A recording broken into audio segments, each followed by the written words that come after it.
আমরা ইসলামপুরবাসী, আমরা জামালপুরবাসী, আমরা ভাগ্যবান যে আমরা নজরুল ইসলাম খানের মতো একজন যোগ্য দক্ষ সংগঠক, যিনি বাংলাদেশ জাতীয়তাবাদী শ্রমিক দলকে নিজের হাতে গড়ে তুলেছেন, নিজের হাতে বাংলাদেশ জাতীয়তাবাদী শ্রমিক দলকে বাংলাদেশের সর্ববৃহৎ শ্রমিক সংগঠন হিসেবে গড়ে তুলেছেন।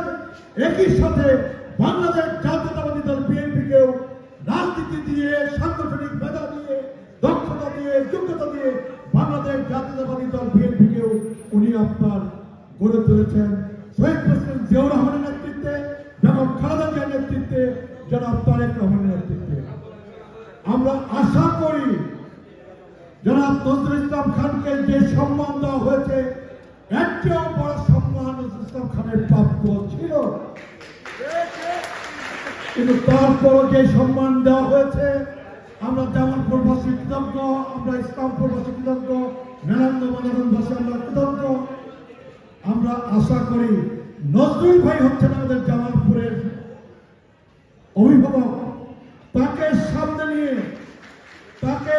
নিয়ে আমাদের জামালপুরের বর্তমান সরকারের মাননীয় প্রতিমন্ত্রী এম.রাশেদুজ্জামান মিল্লাতকে সাথে নিয়ে নজরুল ভাইকে সাথে নিয়ে আমরা জামালপুরের, আমরা 5টা আসনে আমরা জনগণের ভোটে নির্বাচিত এমপিরা আগামী দিনে আমরা জামালপুরের চেহারা আমরা পাল্টে দিতে চাই। ইনশাআল্লাহ নজরুল ভাইকে সামনে রেখে জামালপুরের চেহারা পাল্টে দেওয়া, জামালপুরের সকল অসম্পূর্ণ কাজ সম্পন্ন করা, এইটা কোনো কঠিন কাজ বলে আমি বাবুর মনে করি না।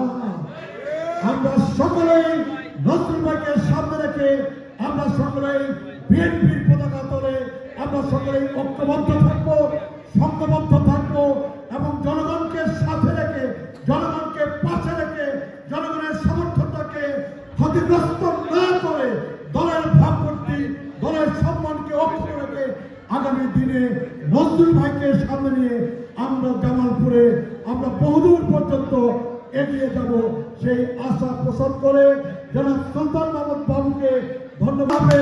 বাংলাদেশ জিন্দাবাদ, বাংলাদেশ জাতীয়তাবাদী দল বিএনপি জিন্দাবাদ।